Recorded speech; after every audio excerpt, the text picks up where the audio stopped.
All right. Hello, everyone. David here with the primary versus secondary source video that I had mentioned to y'all. Um, Overall, I would imagine a decent amount of you have something of a grasp on what the difference between a primary and secondary source is. Basically, a primary source, some sort of source that's from the event or time period that is being covered by the source, a secondary source having emerged thereafter, right? So that's kind of the basic difference between them, but sometimes there can be a very ambiguous line between what a primary and secondary source is. And so that's kind of the reason that I'm going to talk a little bit more about the difference between the two right now. This should be a pretty quick video, but I just really want to make sure we're all completely on the same page when we talk about what a primary versus secondary source is. So this is a little document that I have here from the department. And so getting into it then, introducing the document, whether conducting research in the social sciences, humanities, especially history, arts, or natural sciences, the ability to distinguish between primary and secondary source material is essential. Basically, this distinction illustrates the degree to which the author of a piece is removed from the actual event being described, informing the reader as to whether the author is reporting impressions firsthand or is first to record these impressions immediately following an event, right? That's what makes it a primary source.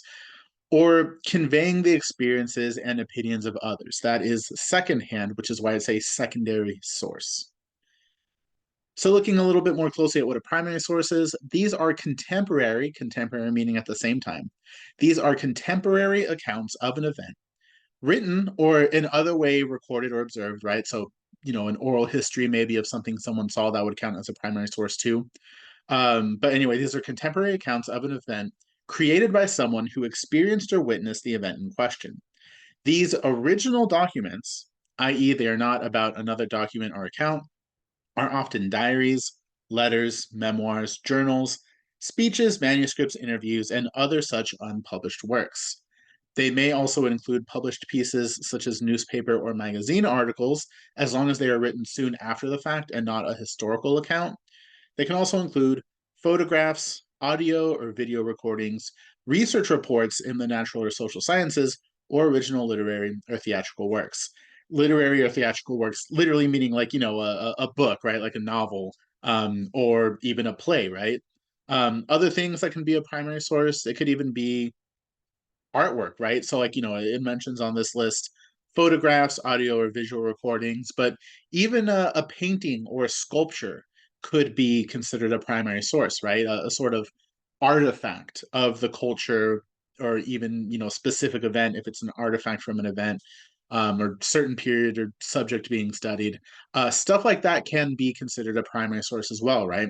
So even going into the future, in later MMW sequences where you're writing your papers, you could actually use as a primary source, again, like a painting, a photograph, something like that. It doesn't necessarily have to be a written account, right? In fact, at a couple points throughout this quarter, Professor Chang is going to like look at a piece of artwork and kind of analyze it and how it shows sort of some cultural traits that are kind of baked into that artwork. And so you'll kind of see what you can do to break down cultural artifacts that are primary sources, even if they're not written. Anyways, looking at secondary sources now. So the function of secondary sources is to interpret primary sources, and so can be described as at least one step removed from the event or phenomenon under review. Secondary source materials then interpret, assign value to, conjecture upon, and draw conclusions about the events reported in primary sources. These are usually in the form of published works, such as journal articles or books, but may also include radio or television documentaries, dissertations, or newspaper editorials or opinion pieces about past events, right? So, in other words, these are basically attempts to um, inform about, but also kind of, comment upon, conjecture upon, assign value to, all that other sort of stuff. But in some way, um, inform about and have some sort of take about a past event that you did not directly experience or see or participate in some way or another, right? It's sources from people that are commenting on something that they are like removed from to some extent or another. So I'm trying to figure out then, what to do when we're looking at primary and secondary sources. Then we have these questions that can be hopefully helpful in trying to make sense of everything. So these questions might be asked to help ascertain the nature and value of material being considered. One, how does the author know these details, names, dates, times, all the sort of, little details you would find in a source? Was the author present at the event or soon on the scene? If so, primary source. If not, then secondary source. Another defining question, where does this information come from? Personal experience, eyewitness accounts, or reports written by others, right? So again, what is the distance from the person or culture, or whoever created this piece? What is the distance between the creator of the piece and the subject being looked at within the piece, right? Um, Again, if we're to use a written example, if someone wrote a newspaper article, did that person writing it experience the event themselves? If not, it could still maybe be a primary source if they're kind of on the scene afterward to kind of report on it. They're talking about it right after it's happened. They're talking to people that were like immediately there, and so they're still immediately documenting the event, so it would still be a primary source. But if there's a little bit more distance between the person writing it, maybe say they're writing about the event a couple years later for whatever reason because they want to look back on the event, then that becomes kind of more of a secondary source. Ultimately, all source materials of whatever type must be assessed critically, and even the most scrupulous and thorough work is viewed through the eyes of the writer and interpreter. This must be taken into account when one is attempting to arrive at the truth of an event, right? So, whatever type of source we're looking at, whether it's a primary source or secondary source, we want to still have a healthy skepticism about them, right? I say healthy skepticism because you don't want to just call everything fake and just not acknowledge that different sources have at least some value to us when we're trying to understand the past. That's kind of going too far in the other direction. But we also don't want to just take everything immediately at face value, right? So, if we're reading a diary of a person who lived, 5,000 years ago, we don't necessarily want to immediately just assume that everything that they say happened exactly the way that that person said that they did, right? Being a historian is kind of like being a detective, where you look at all these different sources and you try to kind of put them in conversation with each other, right? You see how they kind of communicate with each other. You see what stuff they have in common, but also stuff they say is different.